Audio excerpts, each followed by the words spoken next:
First thing, where did you grow up? Okay. Yeah, I'm from Katlehong Township. That's where I grew up. Let me just touch in with my academic and up to now. Yeah, I grew up in Katlehong Township, East Rand. I've started at UNISA with a preaching course.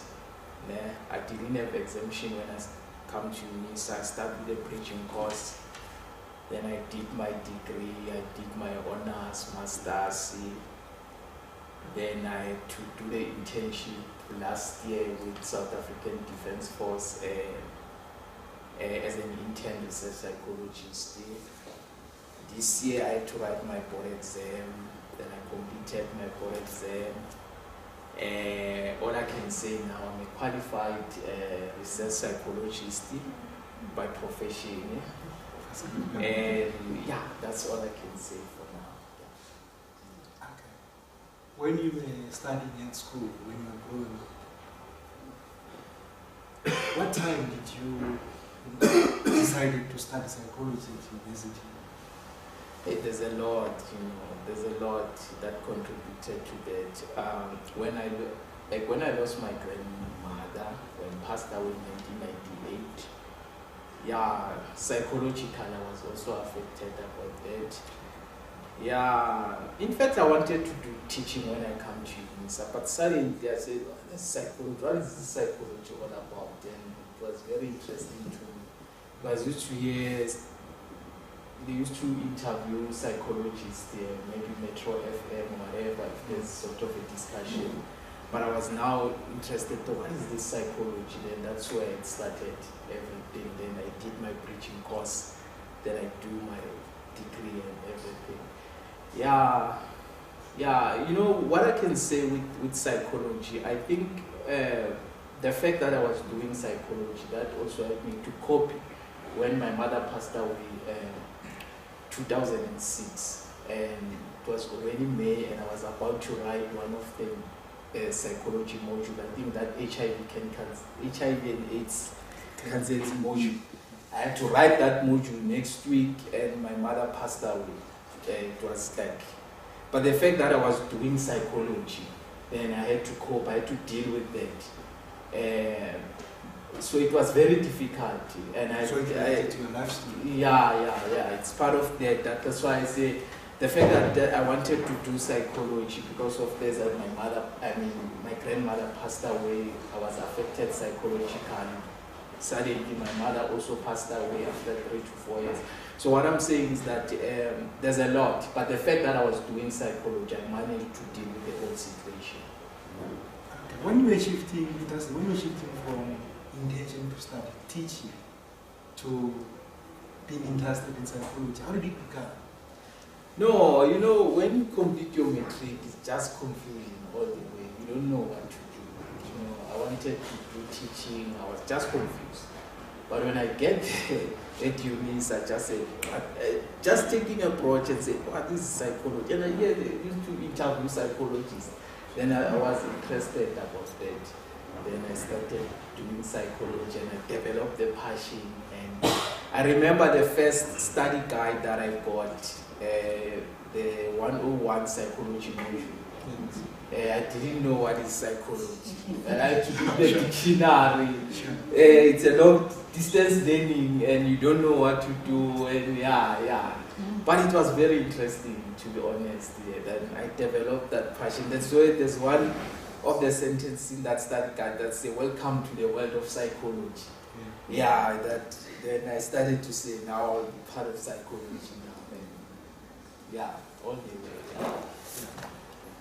So from fascination, from being passionate about psychology when you were doing the undergraduate, probably even during the honors stages, when did you become interested in research psychology and what most can be interested in, like clinical psychology? Yeah. There's a lot for me to choose research psychology because financially can also be part of that. Financially, I had financial problems. because I used to use NEFSA to study, and it was, so I know that doing like a clinical, obviously I need to be financially stable and so on, to travel and so on. So for me, I can also say financial problems, that's why I had to do also research psychology. But beside that, my mother died because of cancer. It was a breast cancer. Then I said, no, one day I will be a researcher, and I can also research about cancer and so on, and maybe PhD. When I'm now doing PhD, I can just choose any topic for now, just as a foundation. But now when I'm now see that now I'm fit, I'm a researcher now, I can start doing something cancer, because she passed away because of cancer. So there was a lot of financial issues for me to do research, but also at the same time, the motive that she died because of cancer, and maybe I can research about it one day. Yeah, so that's so you saw it as an opportunity. Yeah, as an opportunity, but I don't regret to do to be a research psychologist. It's psychology at the end of the day. Whether you're in research or counseling, I am a psychologist. So yeah, that's what I can say.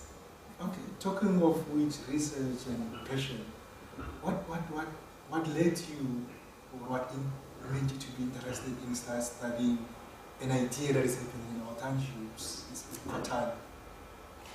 You know, I just want to thank my supervisor, Ms. Bushadi. I think she's very good, and she's very creative. She's an academic in terms of that. I had to explore, just to think about that community, because with me, I just wanted like to do research about HIV and AIDS, what, and she said, no man, we have a lot with HIV and AIDS. No, you can do something else. And I said, no, we've got this Ikotan in our town. Let's say, that's cool. This is what we want, and I started to have that interest, and I had to research about this Ikotana.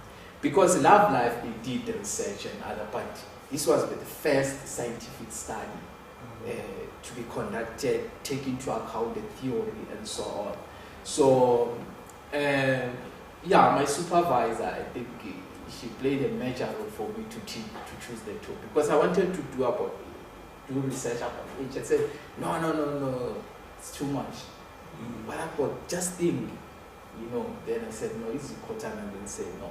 So it wasn't one of those things that you go to a supervisor with a specific topic? Yeah, when you do your masters, you come different topics. You change topics time and again. But my supervisor said, no, this is the topic.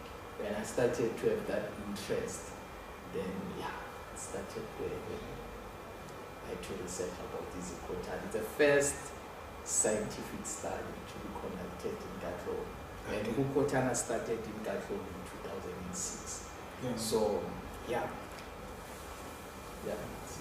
How was it doing the whole study?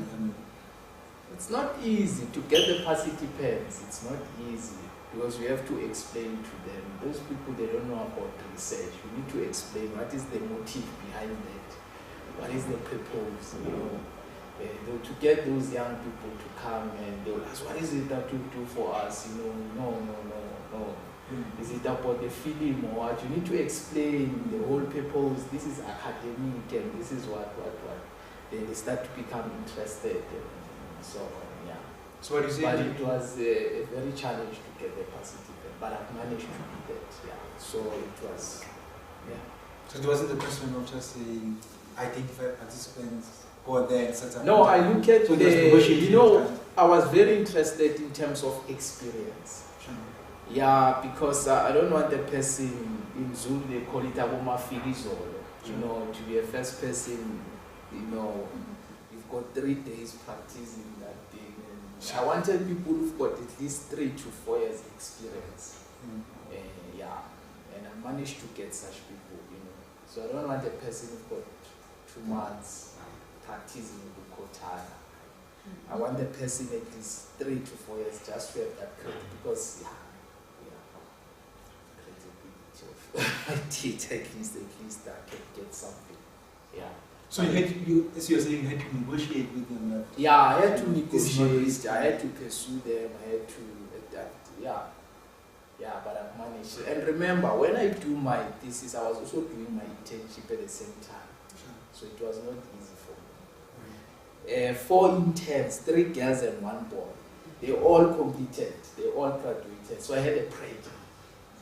So you I say have to complete. So the environment that you're in at the time. So 3 girls, 1 boy, all graduated. I'm the only one. Yeah. So I had a pressure like, man, I need to push. Yeah. And So would you say it was a good pressure? yeah, it was good, man. All these guys, they all graduated. Sure. Yeah, I just felt the pressure, Joe. I said, no, yeah, I'm the only one. We were only 4 interns. 2 girls and I was only 1 boy. They all graduated. Sure. So I just felt that pressure and said, no, I have to. No, I don't have a choice. Yeah. Then I had to collect my data.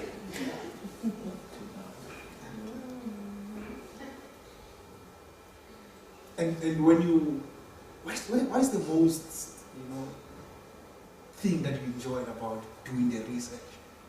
The writing, I don't know, maybe the proposal phase probably, or talking to I think participants. every step in research to me is very interesting. When you start the proposal, every step of the research, I mean, it's like everything. I've got a passion. That's why I even indicated this, that you must have a passion for psychology or you'll never make it. So it's like everything, as long as it's part of a research, proposal, whatever, I enjoy any stage in research. If I could ask, what was the most difficult part? Yeah, the most difficult part, in fact, it was to interpret the findings. Sure. Because you can collect the data and you can transcribe, but what does the finding mean to the interpretation? That was a very, very difficult part for me. But I've managed to do it.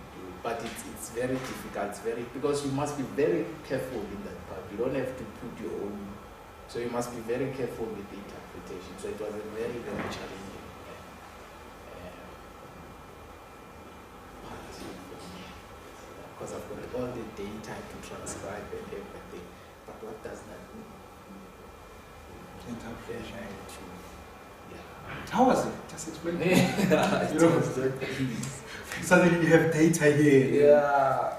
But what is interesting, that there are some of the things that I was not aware that I can get that. Like some of the themes that came out and say, this is very interesting. Easy cotton, they were expensive clothes. Sure. But what is very interesting, they come from poor families. Sure. They are from the working class. Yeah. Okay, that was very interesting in my study. And most of them, you find that the mother is a domestic worker. The father is unemployed, but they were expensive clothes. That was very interesting. But what was also very interesting is when they tell me that they worship Michael Jordan. Don't know that guy, but they worship that guy. This guy thinks he's a sportsman. They say, we worship this person. So that was also very interesting, but also the issue of suicide, that some of them, they commit suicide. That was also very interesting with the findings, and poor school performance was there. Yeah, that's... So it's not all glamour as we see them. No, those people, they come from poor families, most of them. Yeah, so that was very interesting. And the girls, they also practice Ukota. That was also very interesting. It's not only boys, but also girls, they also practice Ukota. And they do the same as boys. So that was also very interesting with my findings. Yeah. Of course, the curious thing which most of us you know, when we see them in the township, is that we ask, by Tata man, where do they take the money from? Yeah, there's an issue of crime. Yeah, most of them, they commit crime, they engage on criminal activities, they rob people, cell phones and so on, because it's about maintaining that group identity. It's about sustainability of Ubukotana. So they do whatever they can to make sure that they maintain that group identity. Yeah, so they don't only get money from the parents, but they can also buy a partner, we call them buy a partner. They sell things to maintain that. Yeah, so so fashion and showing how it's very much part of the identity. Yeah, but they also believe that being part of Ubukotana, you get girls symbols. You can get girls, they just come attracted to you because you belong to a group. Yeah. You know, yeah, there's issue of fame. You know, they say Ubukotana, it's about girls, it's about fame, it's about alcohol, you know. So the fact that you belong to a group, then girls, they're attracted to you. They say Ubukotana. Yeah. For them to get girls, you must be part of the group. And they don't have only one girlfriend, it's about 4 to 6 of them. Yeah. So there's a sexual risk behavior among these Ubukotana, and most of them, they say they are HIV positive. Yeah. So that's why I'm saying that we need more academics, we need more researchers to do the study. This is just a foundation for me, but we need more academics to conduct the study. We need more people to write about this Ubukotana. We need more publication. We need to teach the community, you know, because it's a problem in that township, but also Gauteng is right. There's a problem. So we need more academics and to write something about more research to be conducted and in different angles. Because so if you look at Facebook, they talk about Ubukotana. I'm just interested in terms of sort of like the street credibility that the Skotani, provides.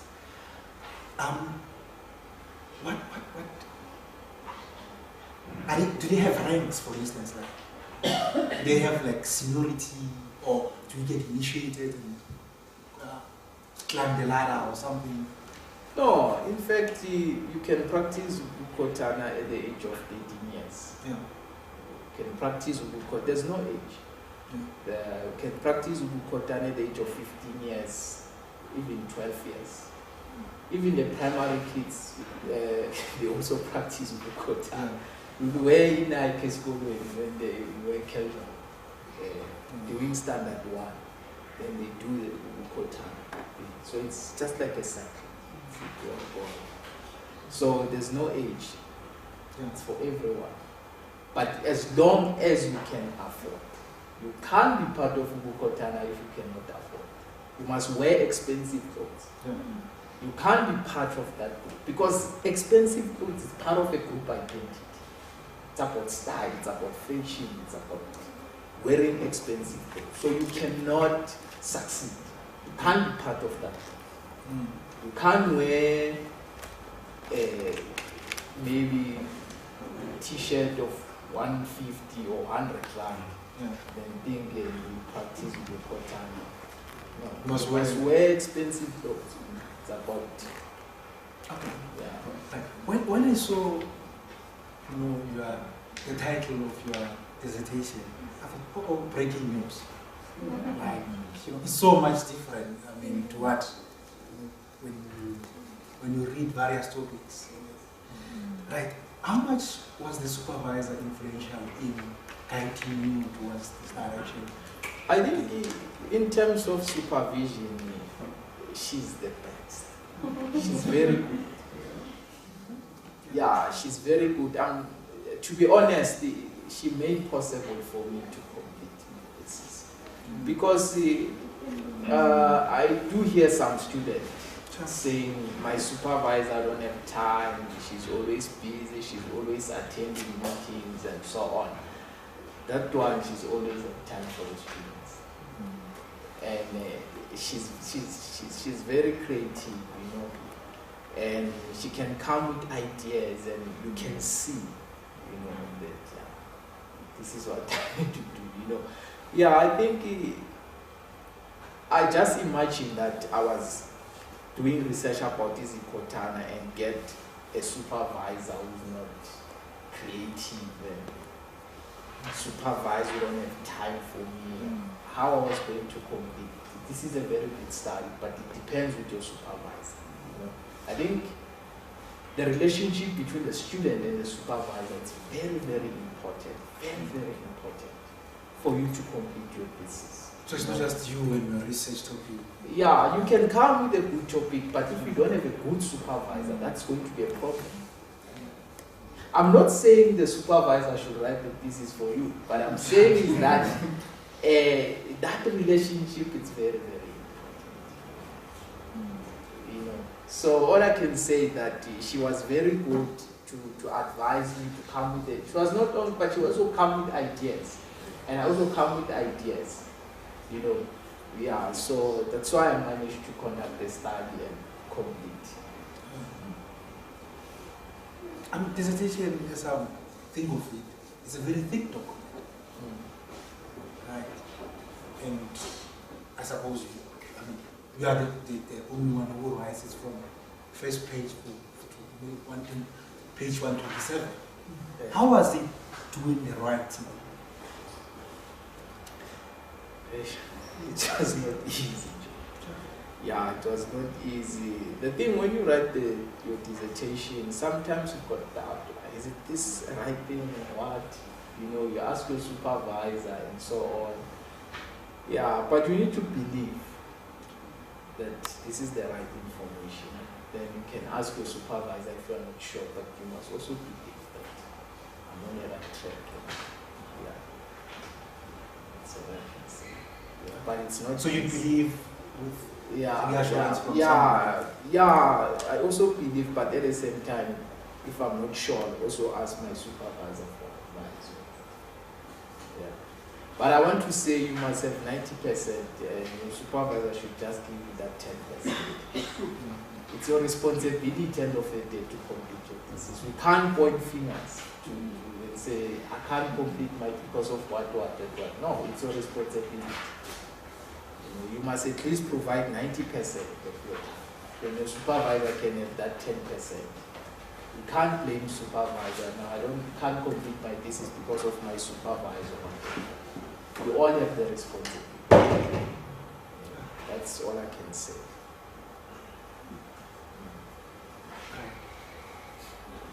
So looking, I'm just trying to look at back when you like change from wanting to study education to now. What will you, if you say, you know, I'm proud of this moment, which moments will you say you're proud of? I mean, you feel good about it? When I get my degree for the first time, I was very, very happy. The bachelor's degree? Yeah, bachelor's degree. Yeah, although my mother, she was no longer there, but because it was not easy, to be honest, to complete my degree. Because when I get the call, is that my mother was, I get the call when I was in the library that my mother is passed away. And I have to take my books and leave the library and go to my room, take few clothes and go to home. It was not easy for me. And when I get the call that my mother, she's in the ICU, I was also in the library. I have to take my books and go to see my mother. I had to go straight to the union and see my mother. I see you know. So it was not easy. My sister told my mother that, what about fun? What is it that he's going to do if he passed away? Then the machine did like this. My mother was like shaking. Then yeah, you see, although that she passed away. But what I can say, it was not easy for me So when I get my degree, I said, thanks God. Thanks a lot. So it was not just you studying, there was a story behind. Yeah, there was a lot. At least I got the NEFSA, I got the bursary. And I just want to give credit to Edward because for me to get the bursary is because of Edward and my supervisor. They worked together to motivate that I must get a bursary. And so he made also possible. And he's very good. He's a good coordinator of the program. And he's not only there to say, yeah, this is the program, you see what you do, but he's there for all of us. And he made possible for most of the MAC students to complete the thesis. And he's also very good, to be honest. So there's a lot of support there from my supervisor. Yeah. So you're saying to me, support is very important. It is very important. It's very, very important. Yeah. Because I'm saying that I had to get the bursary for my studies. I used NEFSA for degree and honors, then for my master's now I have to get the bursary. Yeah. At least.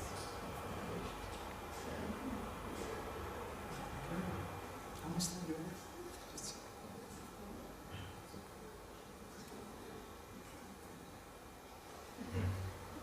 Right. So now you've become a title, a research psychologist. Yeah. Which area of research interests you? Where do you want to go now? The title I believe? To be honest, I'll just say it for the first time now, and I thought I was going to tell everyone. I just got the lecture posted to UNISA. I'm starting on Monday. I'll be a lecture. Then I'll see when I'm in there what to do. But it's an achievement for me. Yeah. I thought I was going to tell everyone surprise, but now I have to. So the story has to be from so it'll be my colleague from Monday. Yeah. That's all I can say. I'll see when I'm in that academic. You were touching back when you were doing your internship. You were doing validation studies, as I understand. What does that entail? Validation studies, it's a very difficult thing because at military they use psychometric assessment and most of the tests that they're using there, old tests, 1965 psychometric assessment tests, 1970, and so there's too much politics, to be honest. Yeah, you can come with a recommendation and say this test is not valid. We need to review the test. We need to look at the norms of the test and so on to accommodate the disadvantaged people and so on. But if you come with those recommendations, they don't take. So there's a lot with validation. Yeah, there's a lot. It's too much politics in that. Yeah. Besides the politics, did it spark your interest? Did you enjoy doing it? Yeah, I did enjoy to do validation. And one of the instruments that we had to validate, it's a psychological risk indicator. Yeah. Because normally when they deploy soldiers to other countries like DRC and so on, we need to look at psychological, whether that person is fit. They will do medical tests and other stuff. Yeah. But we also need to look at psychologically, whether we have to review that battery and see how we can improve. That was very interesting to me. And we have to sometimes interview those soldiers that will be deployed and for getting promotion, because at defense, it's compulsory that you must do HIV tests. It's compulsory. You must do HIV tests, you must do what? So different tests, but we also do psychological risk indicator. And to validate that battery and see how can we improve and so on. But as I'm saying, you come with the recommendation, you validate the battery and you come with the recommendation, but at the end of the day, they reject your recommendation. They don't want to implement. No, it's a whole system. Yeah. South African default, it's a whole system, there's a problem. So, but the thing, where are you going to work with validation? Because that's what my supervisor said last year, that you do validation studies here. Where are you going to do your validation? Because it's only military and few companies. Most of the companies, they don't care about validation. And most of the tests that they're using, you can see that they are biased against other racial groups. But that's the thing, where are you going to work with your validation? And most of the research tells that it's more validation studies. So the organization, the military, I mean, we all know that the military is quite kind of rigid. It's a certain culture, there's a major general, there are ranks and all that. Yeah, How do you I fit can in? tell you at military is still backward. You use your Gmail account there. You don't have an email from like defense email or whatever. Use your Gmail. They use old computers. They don't have resources. They're only with military psychology institute, but they're at the head office. But they're still backward. So they don't want pictures. It's very strict. And you need to do the every morning. You need to do the Parade. parade every day. So you assemble. Yeah, you must do the parade in the morning. You must do the parade afternoon. They don't treat you as a professional. You are not a professional. When you lead, they tell you, hey, wait there. It's like it's cooking.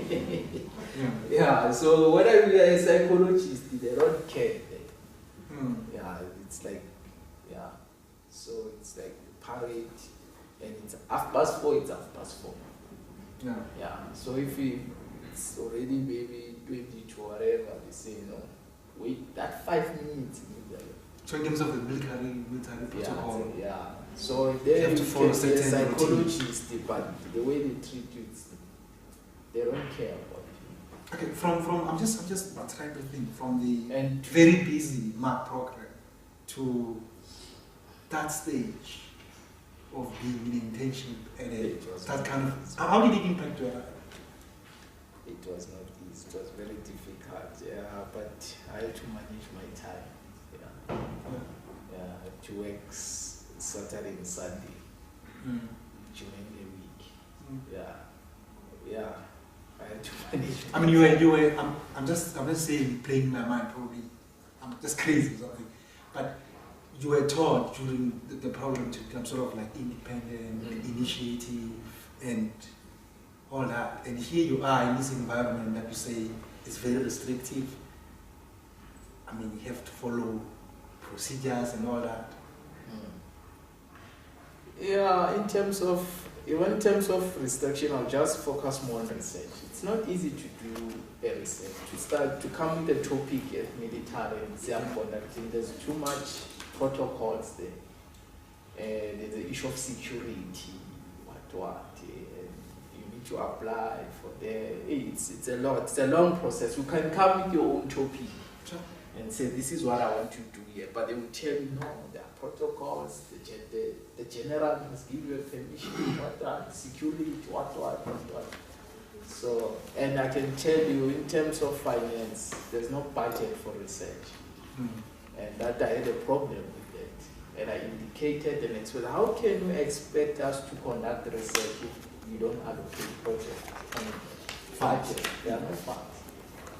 That's why there you only do those interns. If you want to go and do your internship there, you must be prepared that you do validation studies with your laptop the whole day there. And because they don't treat like research interns and industrial interns the same, to be honest. There's a problem actually. So if you want to do internship, you can do your internship at military. You get your salary, your package, it's good, but okay, next. So somebody can say you're working in psychology, design, whatever industry. What do we say about, basically psychometric tests in South Africa? Looking at our educational system and the issue of textbook in Bombo, and there's a lot. I think with psychometric,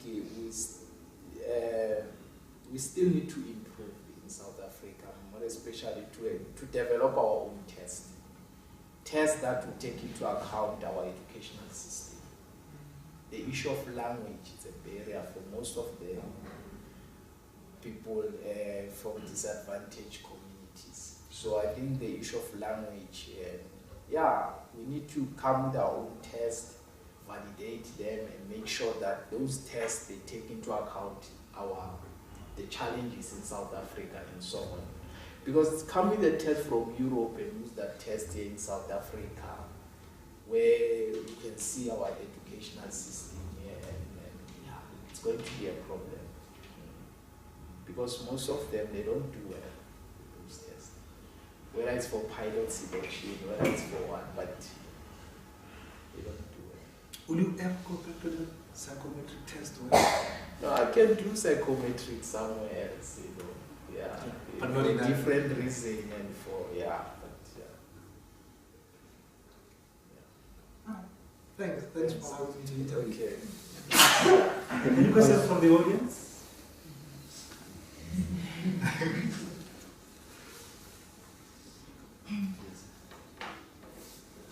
Sorry, not really a question, just a comment. I don't know if you remember me. I did my first and second year with you at UNISA. Yes. And I just remember even then you were just so passionate and so dedicated to your studies. You really stood out, and it's incredible to sit here and watch you being interviewed. Yeah. So, congratulations, really. Okay, thanks.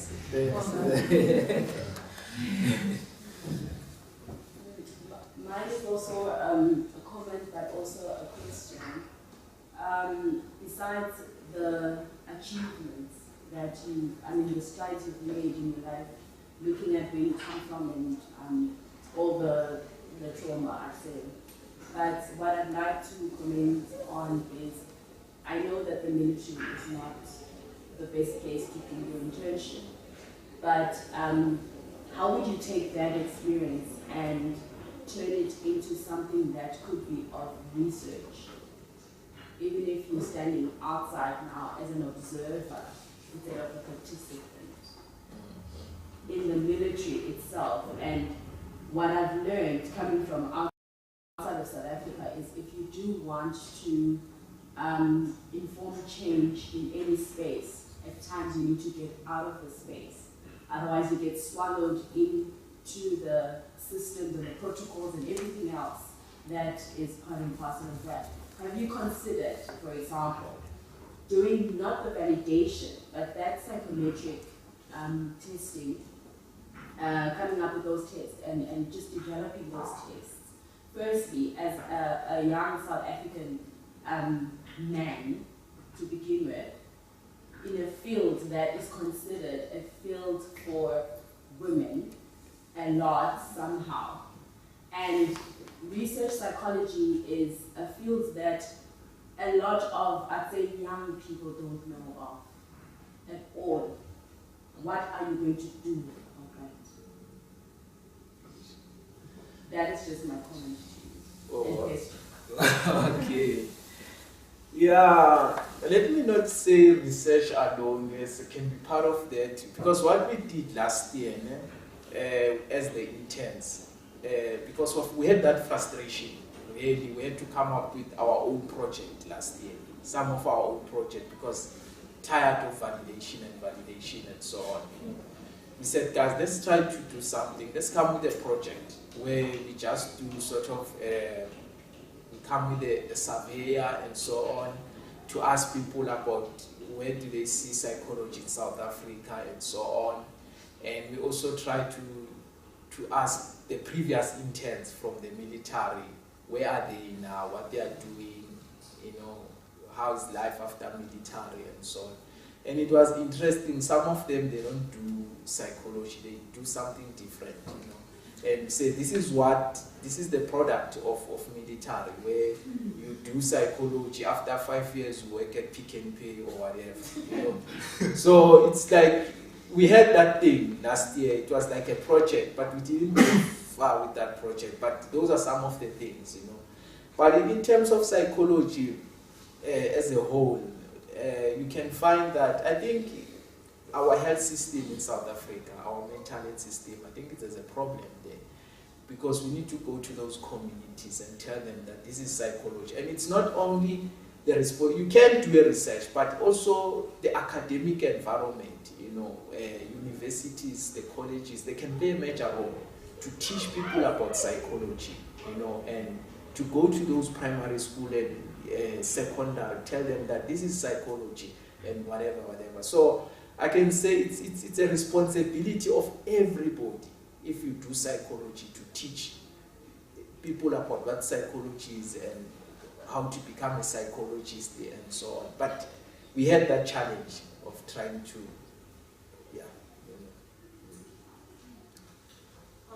My question is based on the isiXhosa group. From those group of boys, majority is boys, right? Are there those who want to break out from the group and start living a normal life, becoming better people, or they decided that this is a life for us, we're gonna die as isiXhosa and that's it? Life after Bukotana, because most of them, they take drugs, nyaupe and so on, because they can't deal with the life after Bukotana. Because if they no longer get anything from their parents, there's the issue of they become depressed. Some of them, they attempt suicide and so on, So I think most of them, it's like, it's over, because one of them told me that I feel like I'm nothing if I'm not part of Bukotana. I have no life, So it's not easy if you withdraw from the group and you start living. Most of them, they don't do well. Yeah, that's the challenge. So do you personally think that those boys have self-esteem issues? That's why they went to their group? Yeah, because a lot of literature, they look at materialism they do associate materialism with lower self-esteem. Most of them that wearing expensive clothes would get that recognition, that get that respect to belong in that group, So we do link that materialism with lower self-esteem. Yeah.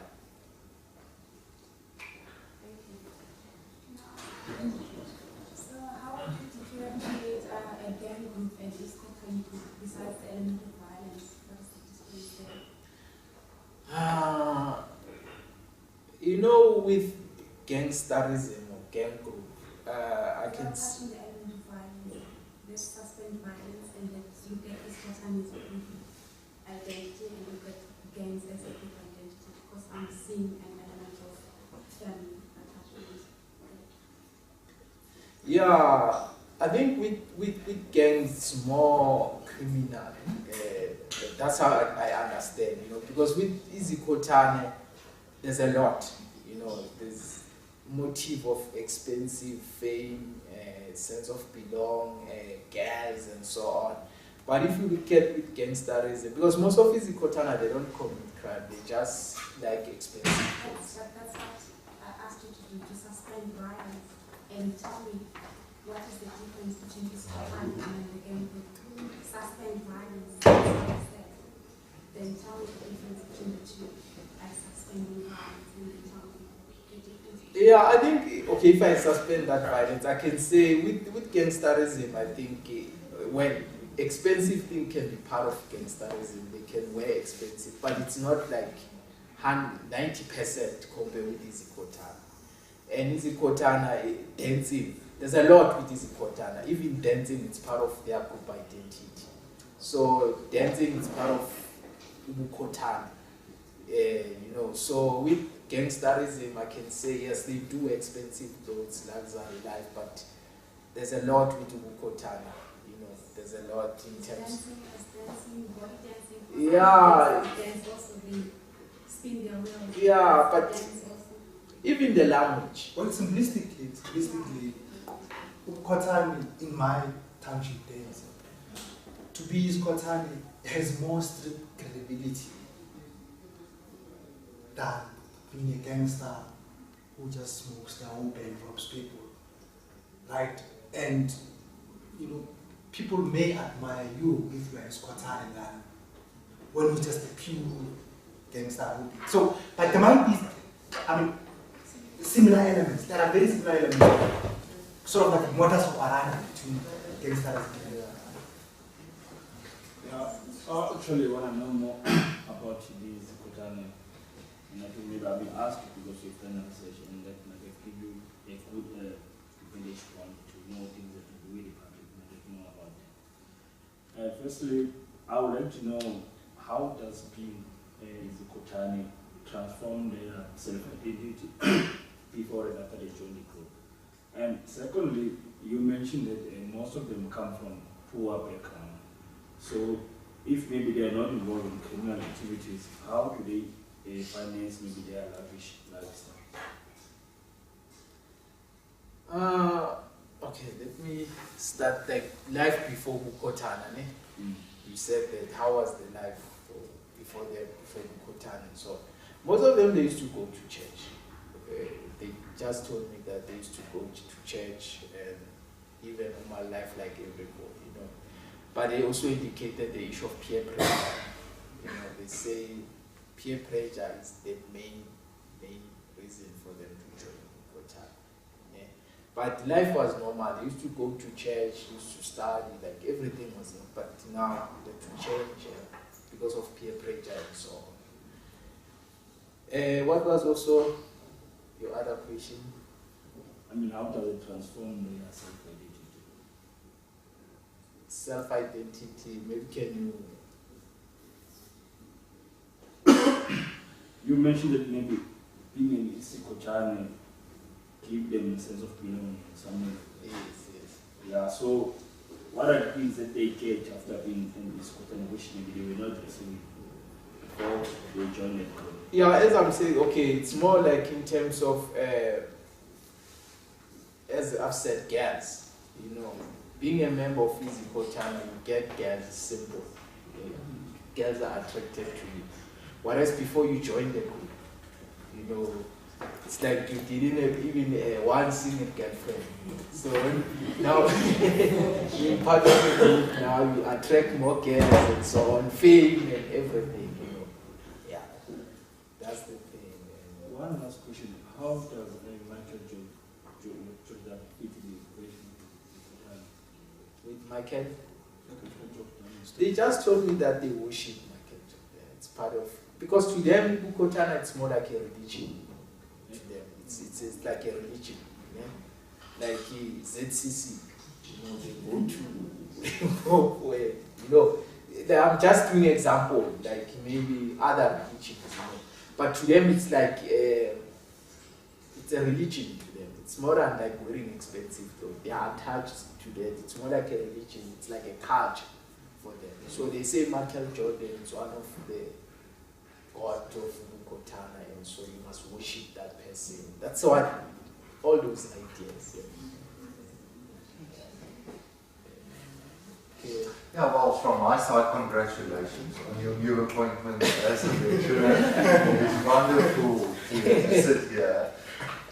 I have to confess, I was sort of aware that this is where we are, and I'm just really want to congratulate you on your journey. And I think to touch on some of the questions I've heard, I'm glad that you also now, as a registered research psychology, going to enter academia formally, in brackets, you know, in terms of becoming a colleague, and I think there might be many opportunities for you to touch on some of the topics that have been discussed, to decide in which areas you want to continue your path, your academic path for the development as a scholar. So congratulations. And also to both of you on this interview, as Francis said earlier, this happened last night where Fana agreed to be interviewed, so this is a bit on the spur of the moment. It's not two people who prepared for this interview. So Elliot, congratulations on you asking the question, thinking on your feet. I saw you making notes. So I value the input that you got. Can I ask maybe a question, a final question from my side is, how did it feel to be in this position? Fana, to be interviewed, knowing that some of your lecturers and colleagues and new colleagues and other students and people from other universities. because it's for the first time, to be honest. Yeah, I think it's part of growing. To me, I enjoy a challenge. It was a challenge, but it's for the first time. So I'm in front of the people, but yeah, I'm happy about that. And I think, yeah. Well, for me, How is the process for you? well, interviews can be difficult, but I always find it, even when I'm doing interviewing my participants in my research, I always find that the moment I find something to enjoy in the interview, that's when I relax. Because there's this thing that I'm interviewing, skip. Next question, you know, but when I find something that I enjoy and then kind of relax, drop everything down, and then the whole thing about conversation.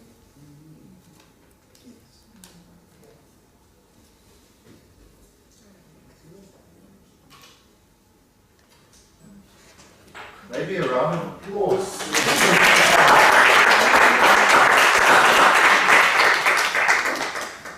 Thank you. Thanks both, and I think this also concludes our workshop. You all know how you can get involved, and I hope that after this afternoon you're all inspired to get involved in whatever way, and I really hope that